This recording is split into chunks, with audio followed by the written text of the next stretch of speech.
How Madakiapi.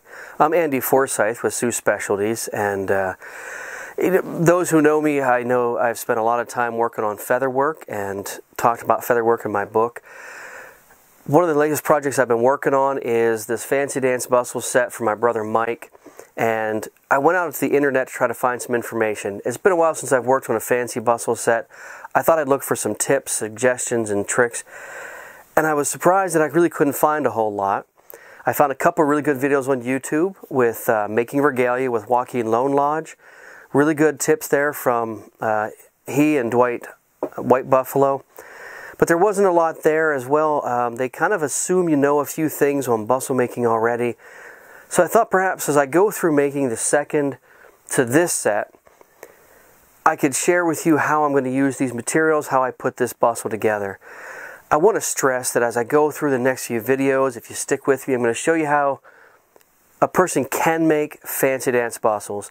But it's not the way. It's not the only way to do it. There's a lot of different ways you can do it. I'm just going to share with you a little bit about how I did it, and hopefully that'll help you. I will also be making a separate video just on traditional bustles.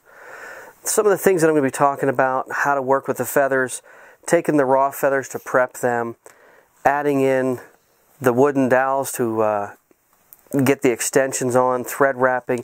Some of these techniques can also be applied to other bustle constructions, but I will do a special video later on specifically some stuff I'm going to do on a new bustle for my own traditional outfit.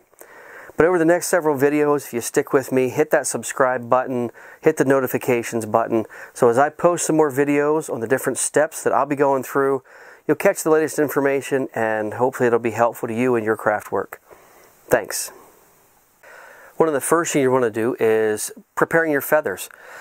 You get a bag of feathers. They're going to come as turkey wing spikes. These just come white, buy them in bulk. There's a lot of different places you can get these. You can get these from the internet, Crazy Crow, Nakbe, Matoshka. There's a variety of craft supply houses that carry these. And if you get them just as is, or you might get them as part of your kit. Either way, you need a little bit of work on them to get them ready to do those first few steps with adding the extensions and wrapping and so forth. And of course, it's going to be up to you whether or not you want to straighten the feathers. The feathers I've been using on the bustle, I did actually straighten.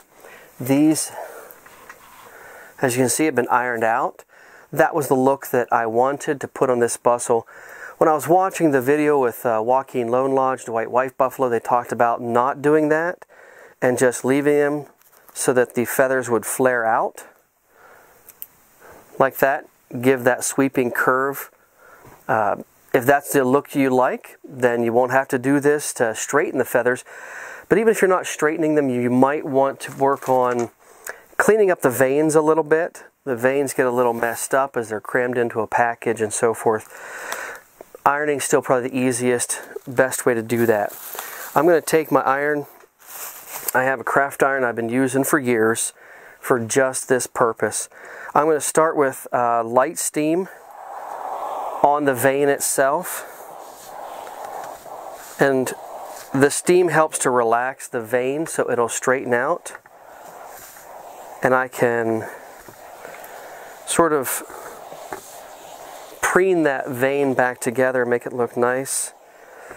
But also, I'm going to go ahead and put some of that heat and steam right here along the back. Try to keep your iron moving. By working on the back first, it makes it a little bit easier as I start to straighten out and come back on top. Again, just keep the heat over top of that. Work the tip right around this area. This section here is going to be one of the thickest parts, going to be the hardest to really straighten and flatten out. So you'll take a little bit of extra work on that area. Take your time. Don't try to rush it. Don't just slam the iron right down on top of it and hold it there. That'll burn the feather and leave marks. You don't want that.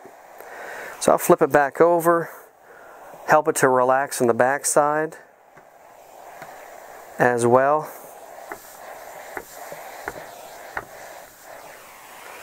And then bring it back over here. And you can feel the tension in the feather starting to give so that I can actually bend it backwards a little bit.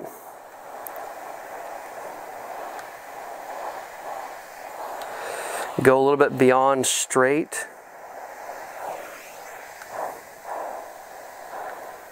But going beyond straight means it's going to end up actually being straight once it cools. And again, I'm going to take it slow. If I try to bend it too quickly, it'll put a kink in the feather. So I start to straighten out there pretty nicely. Come back in here, touch up the feather vane, and again, run down along there a little bit. Now, to make sure it stays this way, I want to press it until that feather is cooled. Put it in a heavy book, put something heavy on top of it. I use some sad irons, those old cast iron pieces, adds plenty of weight. The feather itself is very plastic. It'll shape and mold in a variety of ways with a little bit of heat, and to help keep it that way, make sure it cools in that flat position where you want it. It'll restructure the protein fibers of the rachis so that they stay that way. These again are a lot thicker, heavier. It might take a couple of times to do that. You might get that done, come back, and it still looks a little too bent. Go ahead and iron it again. Again, take your time with it and you do it well. They'll stay that way. I usually find that actually working the feathers with just hot iron and not steam helps to set them more permanently. The hot steam helps to fix the feather vane. You can see that one's messed up a little bit as well. The hot steam works really great for just preening the feather. But sometimes when I want that permanent shape, I'll come back and re-iron it with just a hot iron. When I say hot, I'll have the dial up where it's not yet into the steam zone, and then work to gently work the tip of the iron over the rachis of the feather where I can feel the tension in that feather. And this is a natural black Spanish turkey feather that I can eventually work to shape and look like an eagle feather. And that's why the shaping is also important. Sometimes, if you're trying to recreate, as I often do, you're trying to recreate eagle, hawk, and owl feathers, turkey feathers don't have the right shape as a bird of prey, a raptor feather.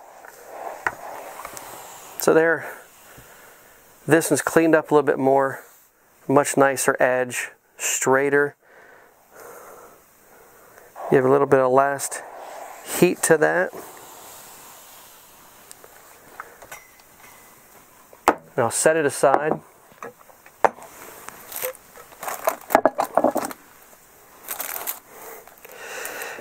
You don't necessarily have to use a big thick book like I do.